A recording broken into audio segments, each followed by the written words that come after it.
नमस्कार दोस्तों, श्री राम एकेडमी के इस ऑनलाइन प्लेटफॉर्म पर आप सबका स्वागत है।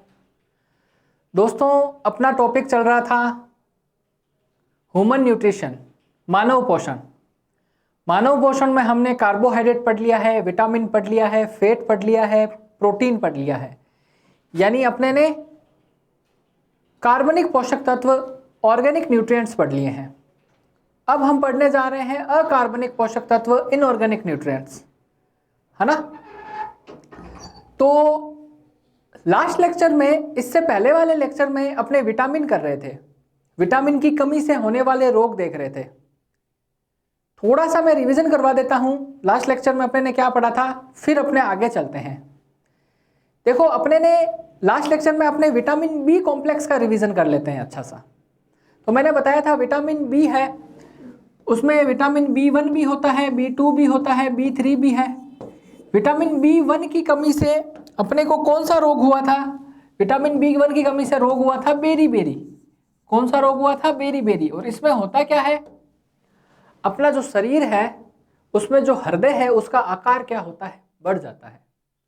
शरीर में जो हृदय होता है, हृदय का आकार क्या होता है? बेरी रोग में बढ़ जाता है। फिर बात आती है विटामिन B2 की। तो विटामिन B2 की कमी से चिलोसिस नाम का रोग हुआ था, चिलोसिस डिजीज हुई थी। कौन सा रोग हुआ था? चिलोसिस रोग। इसमें मैंने बताया था आपके जीभ है उस पर छाले हो जाते हैं, जो होठ है वो किनारों से क्या होते हैं? फटने लग जाते हैं। फिर बात आती है विटामिन B3। विटामिन B3 से अपने को रोग हुआ था पेलेग्रा, जिसे अपने ने 4D सिंड्रोम भी कहा था। पेलेग्रा, जिसको अपने ने 4D सिंड्रोम भी कहा था। यहां 4D से मतलब क्या होता है? D से मतलब होता है डर्मेटाइटिस, D से मतलब होता है डायरिया, और एक D से मतलब होता है आपके डिमेंशिया, और एक D से मतलब होता है डेथ। यानी त्वचा में सूजन आ जाती है, दस्ते लगने लग जाती है, भूलने की बीमारी हो जाती है, और इंसान की मृत्यु भी हो सकती है। तो पेलेग्रा ये अपने ने पढ़े थे लास्ट लेक्चर में। आगे चलते हैं तो अपने ने विटामिन B5 देखा था। मैंने आपको कहा विटामिन B5 से एक रोग हो जाता है जिसे हम बोलते हैं बर्निंग फुट। क्या रोग हो जाता है? बर्निंग फुट होता है। इसमें जो पैर के तलवे होते हैं, पैर के जो तालू होते हैं वो क्या होते हैं? जलने लग जाते हैं, जलन होने लग जाती है उन तालुओं में जलन होने लग जाती है, जिसे हम बर्निंग फुट बोलते हैं। और विटामिन B5 की कमी से आपके जो बाल होते हैं, सर के बाल होते हैं, वो क्या हो जाते हैं? सफेद हो जाते हैं। बाल कैसे हो जाते हैं? सफेद हो जाते हैं। विटामिन B5 की कमी से सर के बाल क्या होने लग जाते हैं? सफेद होने लग जाते हैं। ठीक है। फिर मैंने कहा था विटामिन B7 देखो, B7 से क्या हो जाता है? एलोपेशिया हो जाता है, यानी क्या? गंजापन इसके कारण हो जाता है।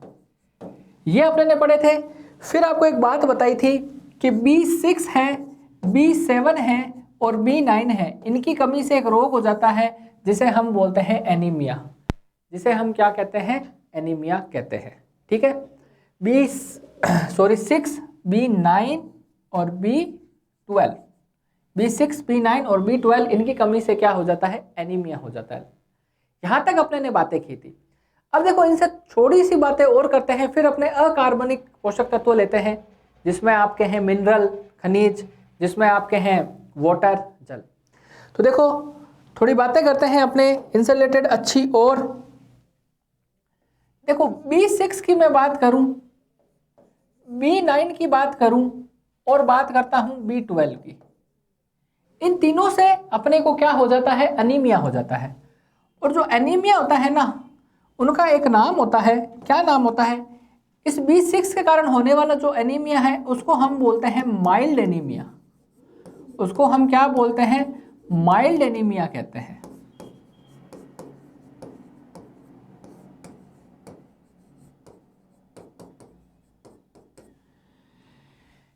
B9 है, इसके कारण जो एनीमिया होता है उसको हम बोलते हैं मैग्लोब्लास्टिक एनीमिया। मैग्लोब्लास्टिक एनीमिया, इस एनीमिया को हम क्या कहते हैं? ब्लास्टिक एनीमिया। और विटामिन B12 है, इसके कारण जो एनीमिया होता है उसे हम बोलते हैं पर्नीशियस एनीमिया। उसे हम कहते हैं पर्नीशियस एनीमिया। तो देखो विटामिन की कमी से अपने को क्या हो जाता है, किस विटामिन B6, B9 और B7, इनकी कमी से अपने को एनीमिया हो जाता है। एक होता है माइल्ड एनीमिया, एक होता है मेगलोब्लास्टिक एनीमिया और एक होता है पर्नीशियस एनीमिया। अभी होता क्या है, इसमें भी मैं आपको थोड़ा बहुत अंतर बता देता हूं। देखो ये जो एनीमिया है ना, कौन सा, माइल्ड एनीमिया, इसमें क्या होता है, देखो विटामिन B6 होता है ना, वो आरबीसी के निर्माण में क्या होता है, विटामिन B6 आरबीसी के निर्माण में क्या होता है, सहायक होता है, यानी ये आरबीसी के निर्माण में सहायता करता है।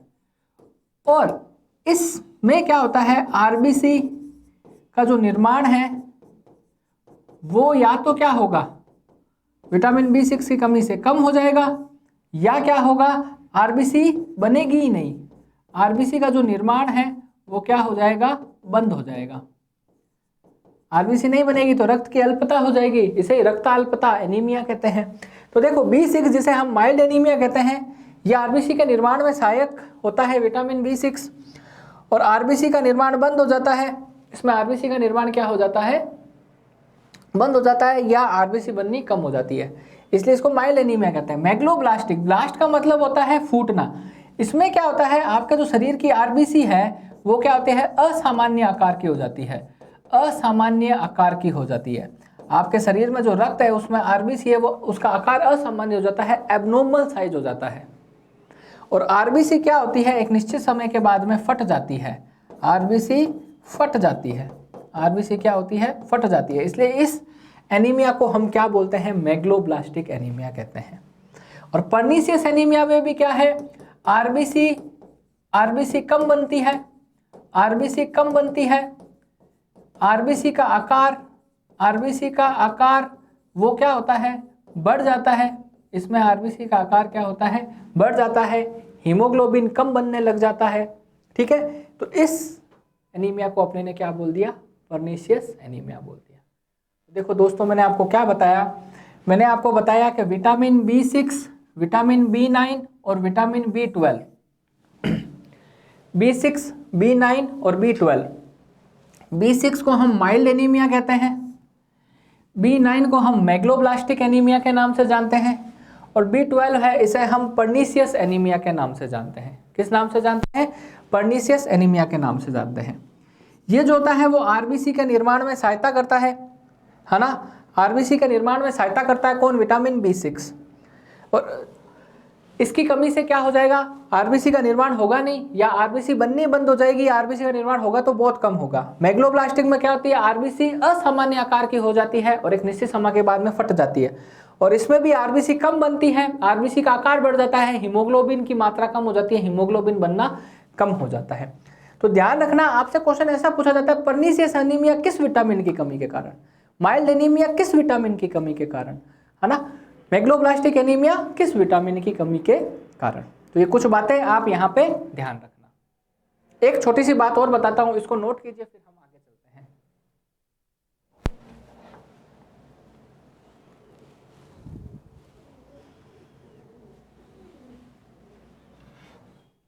नोट किया अच्छे से। अब देखो आगे चलते हैं।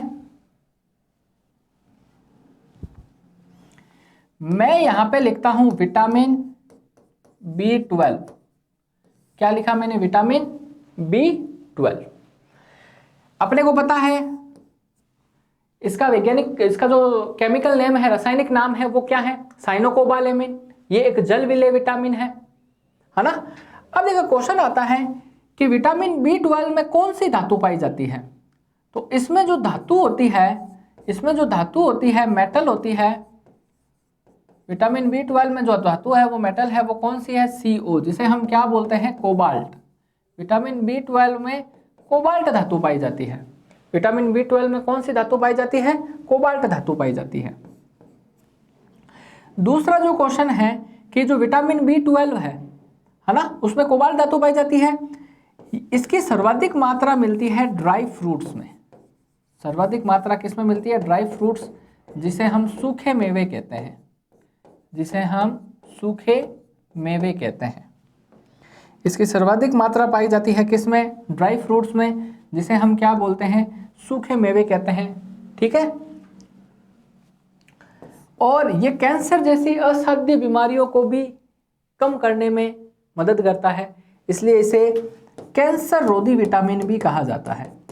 इसे कैंसर रोधी विटामिन बी कहते हैं। तो क्वेश्चन आता है किसे एंटी कैंसर विटामिन के नाम से जाना जाता है? तो उसका आंसर क्या होता है? Vitamin B12। तो विटामिन B12 से कुछ अच्छी बातें मैंने आपको बताई।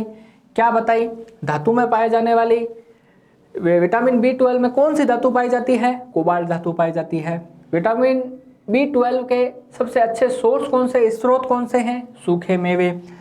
किसे कैंसर रोधी विटामिन कहते हैं? विटामिन B12 को अपने कैंसर रोधी विटामिन के नाम से भी जानते हैं।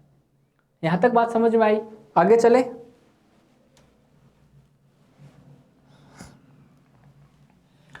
आगे चलते हैं दोस्तों, तो बात करते हैं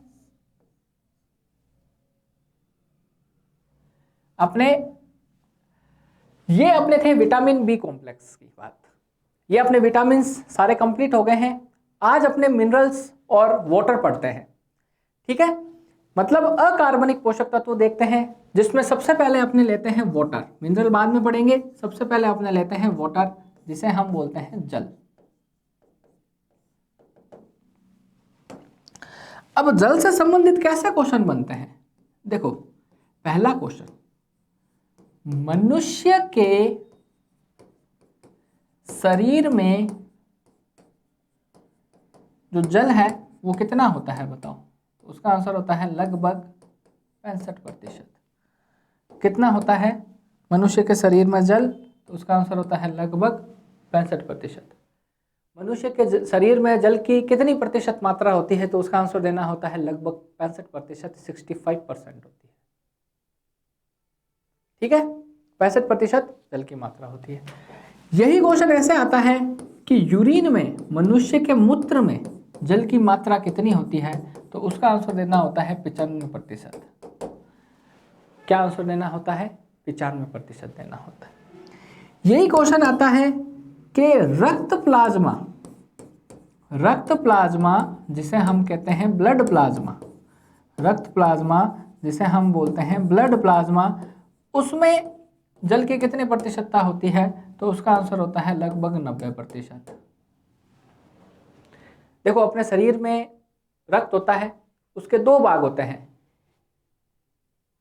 एक होता है उसका तरल भाग, एक होता है उसका ठोस भाग, यानी उसका कणीय भाग, पार्टिकल फॉर्म। तरल भाग को हम बोलते हैं रक्त प्लाज्मा, और कणीय भाग में होती है आरबीसी, डब्ल्यूबीसी, प्लेटलेट्स। कणीय भाग में क्या होती है? आरबीसी, डब्ल्यूबीसी, प्लेटलेट्स होती है। तो रक्त का जो तरल भाग है, रक्त प्लाज्मा क्या है? रक्त का तरल भाग है, वो लगभग कितना होता है? 90% होता है। ठीक है, फिर एक बात आती है, एक वर्ड आता है जीव द्रव्य। एक वर्ड आता है जिसे हम बोलते हैं जीव द्रव्य। ठीक है, जिसे हम बोलते हैं प्रोटोप्लाज्म। प्रोटोप्लाज्म जीव द्रव्य। तो जीव द्रव्य है जो प्रोटोप्लाज्म है, उसमें रक्त की कितने प्रतिशतता पाई जाती है? तो उसका आंसर होता है, उसमें रक्त की प्रतिशतता होती है लगभग 85 से 90%। परसेंटेज कितनी होती है? 85 से 90% उसमें रक्त की प्रतिशतता पाई जाती है। ठीक है, तो मैंने आपको क्या बताया? मनुष्य शरीर में जल होता है लगभग 65%, यूरिन मूत्र में होता है 95%, रक्त प्लाज्मा है उसमें 90%, और जीव द्रव्य में कितना है? ये देखो, मान लो जीव द्रव्य है क्या? मान लो ये कोशिका है। ठीक है, मान लिया एक बार ये कोशिका है, और ये बीच में क्या है? केंद्रक। ठीक है, तो कोशिका, मनुष्य में जो कोशिका है उसकी सबसे बाहरी परत होती है कोशिका झिल्ली।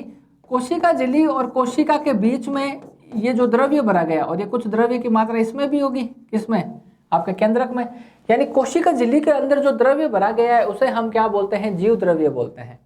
और एक साइंटिस्ट था हेक्सले, उसने कहा था कि जीव द्रव्य जीवन का एक भौतिक आधार होता है। कोशिका जब पढ़ेंगे तब इसके बारे में पढ़ेंगे, अभी इतना ध्यान रखना, कोशिका झिल्ली के अंदर भरे हुए जो द्रव्य होता है उसको हम क्या बोलते हैं, जीव द्रव्य बोलते हैं। इसको दो भागों में बांट देते हैं, बाद में इसको कोशिका द्रव्य कह देते हैं और केंद्रक द्रव्य भी बोलते हैं।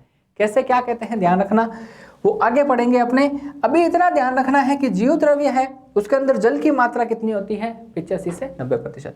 तो पहला क्वेश्चन तो ये जल की कुछ परसेंटेज आपसे पूछी जाती है, जो मैंने आपको यहाँ पे लिखवा दी अच्छे से।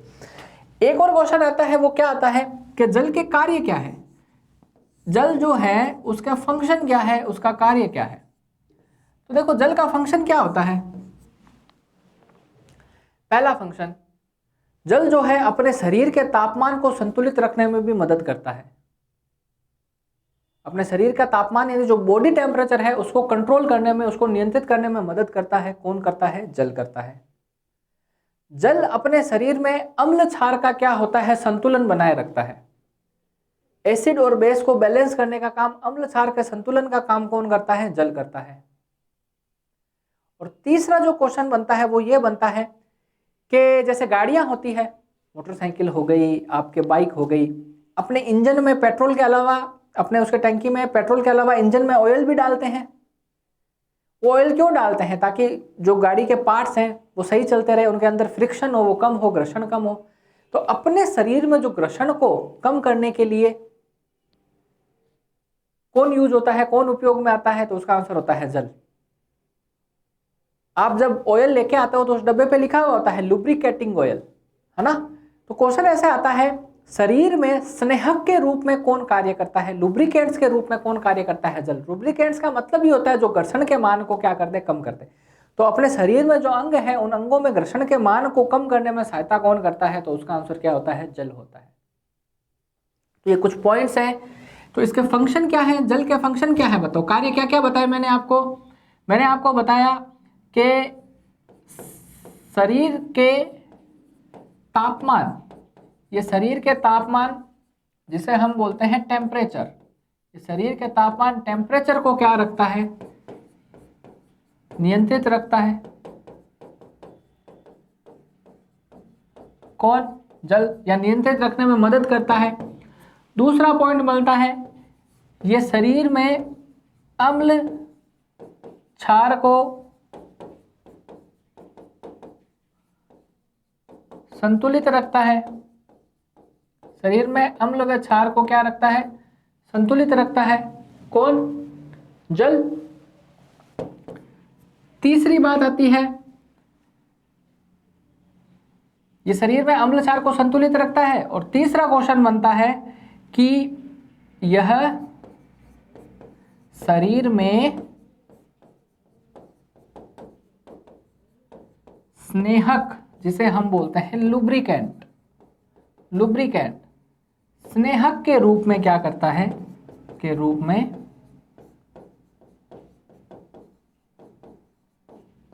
कार्य करता है। ये शरीर में लुब्रिकेंट स्नेहक के रूप में क्या करता है, कार्य करता है। ठीक है, तो ये देखो जल से रिलेटेड मैंने आपको 3 महत्वपूर्ण बिंदु बताए हैं। क्या क्या है, शरीर के तापमान को नियंत्रित रखता है, अम्ल क्षार को संतुलित रखता है, और शरीर में स्नेहक लुब्रिकेंट के रूप में कार्य करता है। कौन करता है, जल। तो जल से रिलेटेड आपको इतनी बातें ध्यान में रखनी है, इसको नोट कीजिए, फिर हम आगे चलते हैं।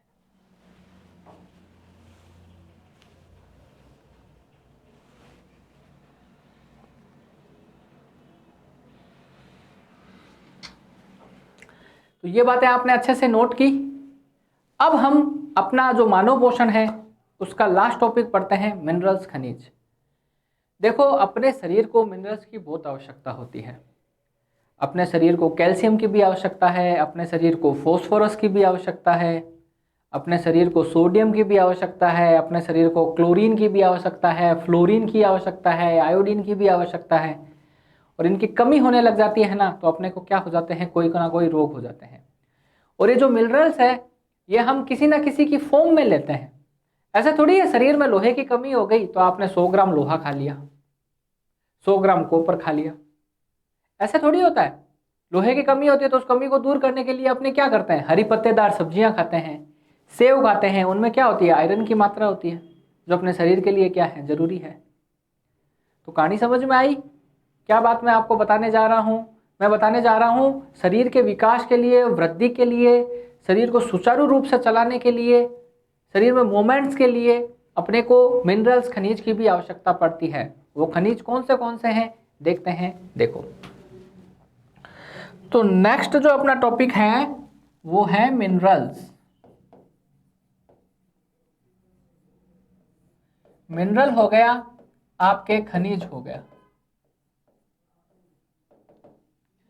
जिसमें सबसे पहले अपने देखते हैं वो है Fe, जिसे हम बोलते हैं आयरन, जिसे हम लोहा भी कहते हैं। देखो, शरीर में आयरन और आयरन की कमी से क्या रोग हो जाता है, तो उसका आंसर होता है एनीमिया।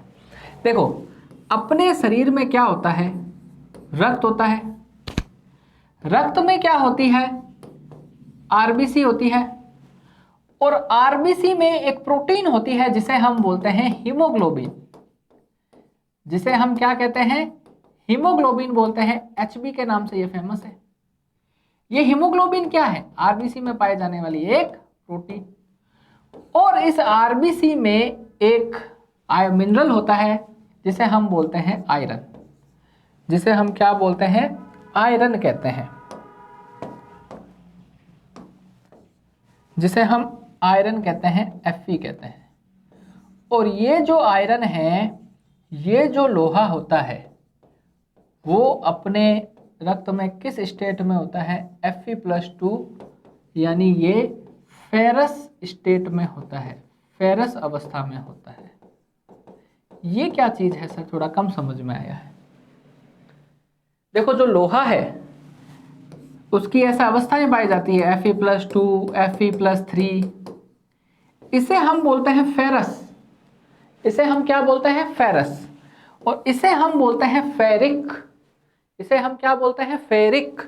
ये क्या है, फेरस। तो अपने शरीर में जो रक्त होता है ना, वो किस अवस्था में पाया जाता है, यानी रक्त में जो आयरन है वो किस अवस्था में पाया जाता है, तो उसका आंसर होता है फेरस अवस्था में। अब ये पुराना क्वेश्चन हो चुका है दोस्तों, पहले ऐसे पूछा जाता था रक्त में पाया जाने वाला लो धातु कौन सी है, तो अपना आंसर दे देते थे आयरन। लेकिन अब ये क्वेश्चन ऐसे पूछते हैं कि रक्त में पाई जाने वाली जो लोह धातु है वो किस अवस्था में पाई जाती है, किस स्टेट में पाई जाती है, तो उसका आंसर देना होता है फेरस स्टेट में, Fe+2 स्टेट में। तो ध्यान बढ़ गई यहाँ पर एक बात, खनिज से रिलेटेड अच्छी बात सीखने को मिली अपने को, है ना। तो अपने शरीर में रक्त है, अपने शरीर में रक्त है, रक्त में आरबीसी है, आरबीसी में हीमोग्लोबिन है, और हीमोग्लोबिन में पाई जाती है Fe+2 लोह। ठीक है, और क्या क्वेश्चन है, इसकी कमी से क्या रोग हो जाएंगे, इसकी कमी से क्या रोग हो जाएंगे, तो इसकी कमी से रोग हो जाता है एनीमिया। आयरन की कमी से कौन सा रोग हो जाता है, एनीमिया हो जाता है, जिसे हम रक्त क्षीणता या रक्त अल्पता भी कहते हैं। और एक बात आपको पता होनी चाहिए, एक वर्ड आता है दूध, जिसे हम बोलते हैं मिल्क।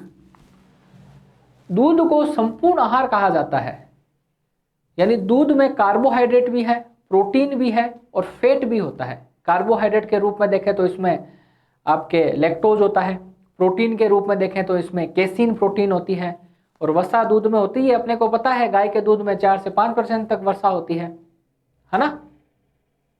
परंतु कार्बोहाइड्रेट जो दूध है, मिल्क है, उसमें खनिज नहीं पाया जाता है, आयरन, और एक विटामिन नहीं पाया जाता है जिसे हम बोलते हैं विटामिन सी।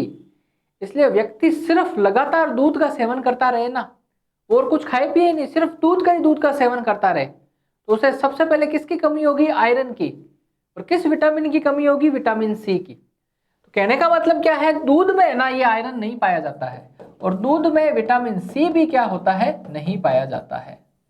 ये बात यहाँ पे अपने को सीखने को मिली। तो शरीर के लिए लोह धातु Fe की बहुत जरूरत होती है, इसकी कमी से एनीमिया, रक्त क्षीणता हो जाती है। इसको नोट करो, फिर हम आगे चलते हैं। आई थिंक अच्छे से नोट कर लिया होगा। नहीं हुआ है तो वीडियो को पॉज करके आप आराम से नोट कर सकते हो। चीजें समझनी जरूरी है, समझ के याद करते हैं तो याद करने में भी मजा आता है, पढ़ने में भी मजा आता है। वरना चीजें तो किताबों में भी बहुत लिखी हुई है, पर विज्ञान साइंस समझ में नहीं आती है तो वो याद भी नहीं हो पाती है ना। तो वही चीज कोशिश करवा रहा हूं मैं कि क्लास में ही आपको चीजें क्या हो जाए, याद आ जाए। तो ये आपने ने आयरन देखा।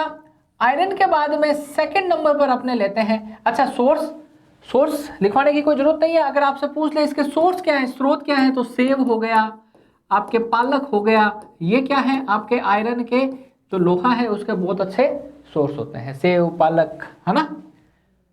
आगे चलते हैं, सेकंड नंबर पर है अपना, सेकंड नंबर पर अपने लेते हैं वो है सोडियम। सेकंड नंबर पर लेते हैं सोडियम। अगर सोडियम के मैं सोर्स की बात करूं तो आपके सॉल्टेड फूड हो गए। सॉल्टेड फूड वो फूड जिसमें नमक हो। आपके सी फूड हो गए, सी फूड मतलब समुद्री भोजन, समुद्री भोजन हो गया, मछली वगैरह, उसमें भी सोडियम की मात्रा होती है ना। देखो अपने शरीर में सबसे ज्यादा वसा युक्त अंग कौन सा होता है, तो उसका आंसर होता है मस्तिष्क। और मस्तिष्क में पाया जाने वाला सबसे अधिक खनिज पदार्थ कौन सा होता है, तो उसका आंसर होता है सोडियम। जबकि मानव शरीर में पाया जाने वाला सर्वाधिक खनिज कौन सा होता है, तो उसका आंसर होता है कैल्शियम। तो कहने का मतलब क्या है, मस्तिष्क में जो सोडियम होता है, मस्तिष्क में जो सोडियम है वो क्या होता है, सर्वाधिक होता है। मस्तिष्क में सोडियम सर्वाधिक होता है। हमारा जो मस्तिष्क है उसमें सोडियम है वो क्या होता है, सर्वाधिक होता है। ठीक है। और सोडियम की कमी से क्या हो जाता है, सोडियम की कमी से क्या हो जाता है बताओ। सोडियम की कमी से देखो, एक तो आपका जो ब्लड प्रेशर है ना, ब्लड प्रेशर बीपी, वो क्या हो जाएगा, लो हो जाएगा, कम हो जाएगा।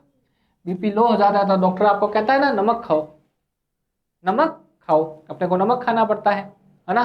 बीपी हाई हो जाती है तब कह देता है नमक वमक ये थोड़ा कम करो, अब तेलीय चीजें कम करो, है ना। तो इसमें क्या होता है, आपका ब्लड प्रेशर जो रक्तचाप है या रक्तदाब है, रक्तचाप या रक्तदाब एक ही बात है, वो क्या हो जाता है, कम हो जाता है। किसकी कमी से, सोडियम की कमी से। और सोडियम का क्या काम होता है, सोडियम का काम है वो शरीर के विद्युत आवेगों को, विद्युत आवेगों जिसे हम इलेक्ट्रिकल इंपल्स कहते हैं, विद्युत आवेगों को क्या करता है, नियंत्रित रखता है। यह विद्युत आवेगों को नियंत्रित रखता है। कौन, आपका सोडियम।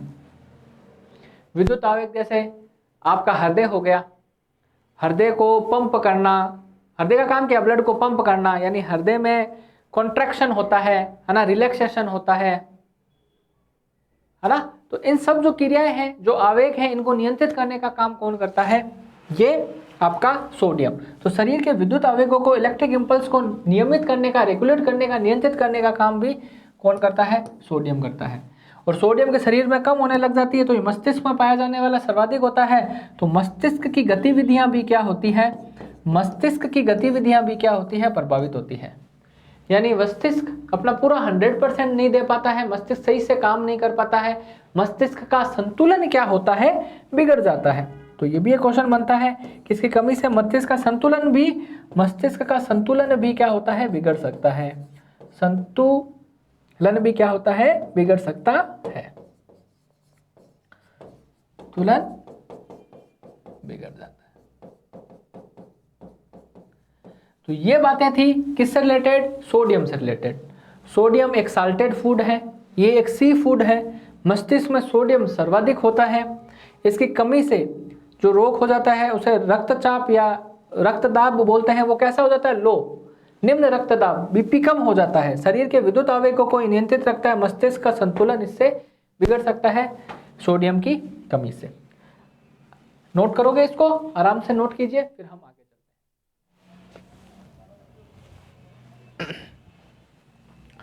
तो आई थिंक अच्छे से समझ में आया होगा आपको। आगे चले, कुछ एक और करें। देखो बहुत सारे क्या होते हैं, ये होते हैं अपने पोषक तत्व, है ना। बहुत सारे पोषक तत्व हैं, बहुत सारे मिनरल्स हैं। तो सारे मिनरल्स करना पॉसिबल नहीं है। सोडियम कर लिया, तो अपने अब कर लेते हैं क्लोरीन। क्या करते हैं? क्लोरीन। देखो नमक का फॉर्मूला क्या है? NaCl, है ना। सोडियम कर लिया, अब अपने क्या करते हैं? क्लोरीन। क्लोरीन का क्या काम है? देखो क्लोरीन क्या होता है शरीर में, क्लोरीन जो है वो शरीर में क्या करता है? क्लोरीन शरीर में HCl, जिसे हम बोलते हैं हाइड्रोक्लोरिक अम्ल, हाइड्रोक्लोरिक अम्ल के निर्माण में क्या करता है? ये हाइड्रोक्लोरिक अम्ल के निर्माण में सहायता करता है। तो शरीर में HCl बनता है क्या? HCl तो बहुत खतरनाक होता है। बनता है, बिल्कुल बनता है। अपने शरीर में आमाशय होता है, आमाशय में एक विशेष प्रकार की कोशिकाएं होती हैं जिन्हें हम बोलते हैं ऑक्सिंटिक सेल, जिन्हें हम क्या बोलते हैं? ऑक्सिंटिक सेल कहते हैं, ऑक्सिंटिक सेल कहते हैं। इन सेल से, इन ऑक्सिंटिक सेल से, ऑक्सिंटिक कोशिकाओं से HCl हाइड्रोक्लोरिक अम्ल का स्त्रावण होता है, जो अपने भोजन में उपस्थित कंकड़ पत्थर आदि को क्या करता है? गलाने में सहायता करता है। कौन? ये HCl।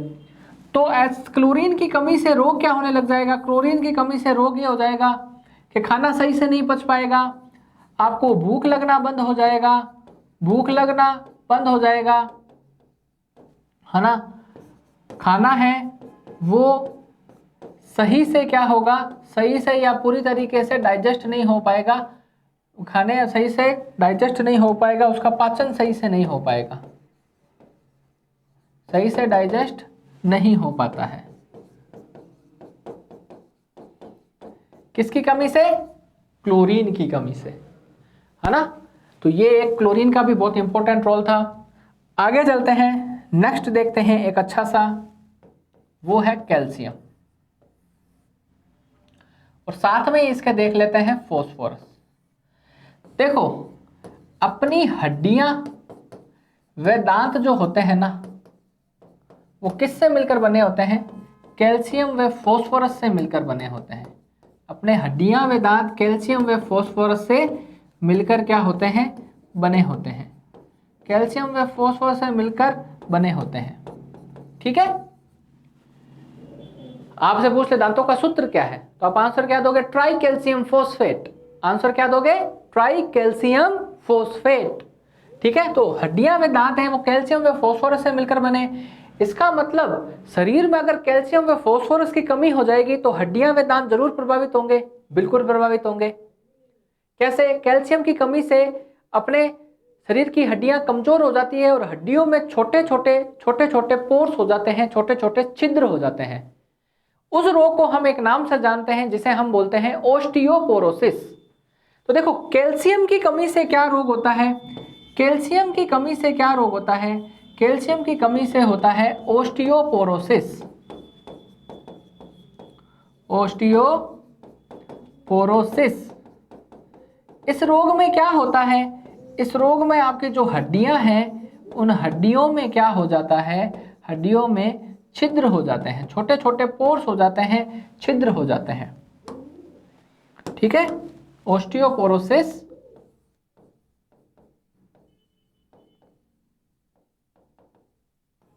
हड्डियों में छोटे छोटे छिद्र क्या हो जाते हैं? पोर्स हो जाते हैं। यहां तक कहानी समझ में आई? तो सर एक बात बताओ कि रिकेट्स डिजीज हो गई, ओस्टियोमलेशिया हो गई, क्या ये भी कैल्शियम की कमी से हो सकती है? बिल्कुल हो सकती है। रिकेट्स, ओस्टियोमलेशिया विटामिन की कमी से भी हो सकती है। कौन से विटामिन की कमी से? डी विटामिन की कमी से। और ये जो डिजीज है वो कैल्शियम मिनरल की कमी से भी हो सकती है। तो इसकी कमी से देखो ओस्टियोपोरोसिस भी हो सकता है, इसकी कमी से आपको रिकेट्स भी हो सकता है, इसकी कमी से रिकेट्स भी हो सकता है, और इसकी कमी से ओस्टियोमलेशिया भी हो सकता है। ओस्टियोमलेशिया भी हो सकता है। तो तीनों रोग कैल्शियम की कमी से हो जाते हैं। फॉस्फोरस का क्या रोल है, आपने नोट कर लिया होगा इसको आसानी से, सारे पॉइंट मैंने आपको अच्छे से समझा दिए। हड्डियां वे दांत होते हैं, कैल्शियम फॉस्फोरस से मिलकर बने होते हैं। कैल्शियम की कमी से ऑस्टियोपोरोसिस, रिकेट्स और ऑस्टियोमलेशिया तीनों रोग हो सकते हैं। आगे चलते हैं, नेक्स्ट पॉइंट देखो फॉस्फोरस का रोल क्या है। फॉस्फोरस भी अपने जो हड्डियां वगैरह होती है उसमें जो शाइनिंग होती है, चमक होती है, वो किसकी वजह से होती है, फॉस्फोरस की वजह से होती है। तो देखो हड्डियों में जो चमक है, हड्डियों में चमक जो है वो किसकी वजह से, फॉस्फोरस की वजह से, फॉस्फोरस की वजह से हड्डियों में चमक है वो फॉस्फोरस की वजह से होती है, ठीक है। और फॉस्फोरस की कमी से क्या होता है, फॉस्फोरस की कमी से अपनी जो बोन्स है, हड्डियां हैं वो क्या हो जाती है, फ्लेक्सिबल हो जाती है। हड्डियां हैं वो फ्लेक्सिबल यानी क्या हो जाती है, लचीली हो जाती है। तो ध्यान रखना कैल्शियम और फॉस्फोरस हड्डियों और दांतों के लिए बहुत आवश्यक है, इसकी कमी से कुछ ना कुछ रोग हो जाता है। आगे चलते हैं, तो नेक्स्ट आता है अपना आयोडीन। नेक्स्ट है वो क्या है, आयोडीन है।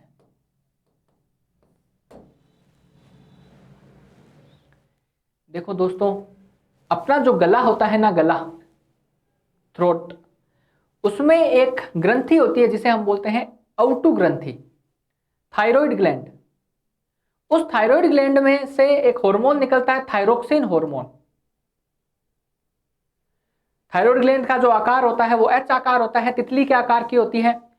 इस थायराइड ग्लैंड में से थायरोक्सिन हार्मोन को निकालने के लिए जो एक्टिवेट करता है ना, वो कौन करता है, आयोडीन करता है। ये जो थायरोक्सिन हार्मोन है ना, वो किसकी प्रेजेंस में एक्टिवेट रहता है, सक्रिय रहता है, तो उसका आंसर होता है आयोडीन। और अपने शरीर में आयोडीन की कमी हो जाती है ना, तो अपने को एक रोग हो जाता है, उस रोग को हम बोलते हैं घेंगा रोग। और अपने जो आयोडीन लेते हैं वो किस फॉर्म में लेते हैं, पोटेशियम आयोडेट की फॉर्म में लेते हैं, यानी नमक में पोटेशियम आयोडेट मिलाया जाता है, जिसकी फॉर्म में अपने को क्या आ जाती है, आयोडीन मिल जाती है। तो मोटी मोटी बात क्या है, शरीर में आयोडीन की बहुत जरूरत है। इसकी कमी से जो रोग होगा, इसकी कमी से रोग हो जाता है, उस रोग को हम बोलते हैं घेंगा रोग। उस रोग को हम क्या कह देते हैं, घेंगा रोग कह देते हैं, गोइटर डिजीज कह देते हैं। इसमें गले में जो ग्रंथि होती है, कौन सी ग्रंथि, थायराइड ग्रंथि। थायराइड ग्रंथि जो होती है, उस थायराइड ग्रंथि का आकार क्या होता है, आकार क्या होता है, इसमें बढ़ जाता है, आकार बढ़ जाता है। थायराइड ग्लैंड को हम आउटू ग्रंथि भी कहते हैं, इसे आउटू ग्रंथि के नाम से भी जाना जाता है। यहां तक कहानी आपको अच्छे से समझ में आई होगी दोस्तों। तो ये आयोडीन था। एक आधा और देखें अच्छा सा, तो एक आधा और देखते हैं अपने, वो कौन सा है, फ्लोरीन। वो क्या है, फ्लोरीन।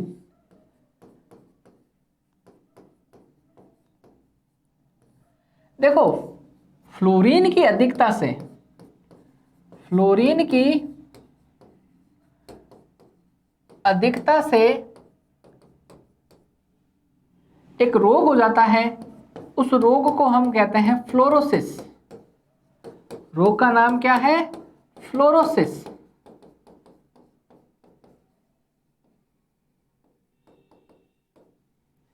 फ्लोरीन की अधिकता से रोग हो जाता है, उस रोग को हम कहते हैं फ्लोरोसिस। रोग को हम क्या कहते हैं, फ्लोरोसिस। इस रोग में क्या होता है, मनुष्य के दांत खराब हो जाते हैं, मनुष्य के जो दांत हैं वो चितकबरे हो जाते हैं। कैसे हो जाते हैं, चितकबरे हो जाते हैं, यानी सफेद और लाल का ऐसा मिश्रण सा चितकबरे से हो जाते हैं। चितकबरी गाय होती है ना, चितकबरे मवेशी होते हैं, पशु होते हैं, वैसे अपने क्या हो जाते हैं, दांत हो जाते हैं। तो फ्लोरीन की अधिकता से रोग होता है फ्लोरोसिस, और उससे दांत कैसे हो जाते हैं, चितकबरे से हो जाते हैं, रेयन हो जाते हैं, चितकबरे हो जाते हैं। तो ये बात यहां तक आपको समझ में आई, इसको नोट कीजिए, फिर हम आगे चलते हैं, अच्छे से इसको नोट कीजिए।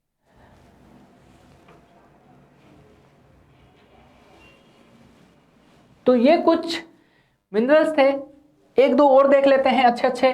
अब बहुत सारे मिनरल्स होते हैं, जितने पढ़ो उतने कम, पर काम काम के मैंने आपको सारे बता दिए। जैसे आपको कहते हैं कॉपर, इसकी कमी से कौन सा रोग होगा, कॉपर की कमी से कौन सा रोग होगा, तो उसका आंसर होता है इसकी कमी से रोग हो जाता है एनीमिया। एनीमिया, एनीमिया जिसे हम बोलते हैं रक्त क्षीणता या रक्त अल्पता, ये भी अपने शरीर के लिए बहुत जरूरी है कॉपर। आपको कह दे Mg, जिसे हम बोलते हैं मैग्नीशियम। मैग्नीशियम, इसका काम क्या होता है, शरीर में जो एंजाइम होते हैं उनको ये सक्रिय बनाए रखता है, और इसकी कमी से क्या होता है, इसकी कमी से क्या होता है, भोजन के पाचन में, भोजन का जो पाचन होता है वो सही से नहीं हो पाता है, भोजन का पाचन सही तरीके से नहीं हो पाता है।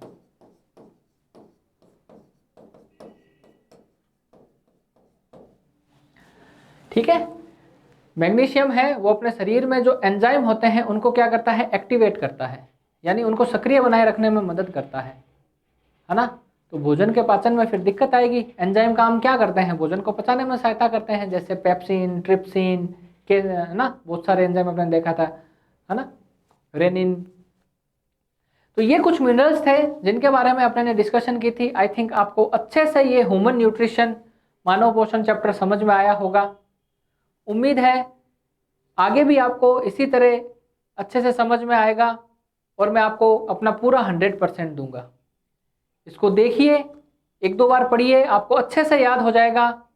ठीक है, आज के लिए इतना ही, मिलते हैं नेक्स्ट लेक्चर में किसी अच्छे से टॉपिक के साथ में। जय हिंद, जय भारत।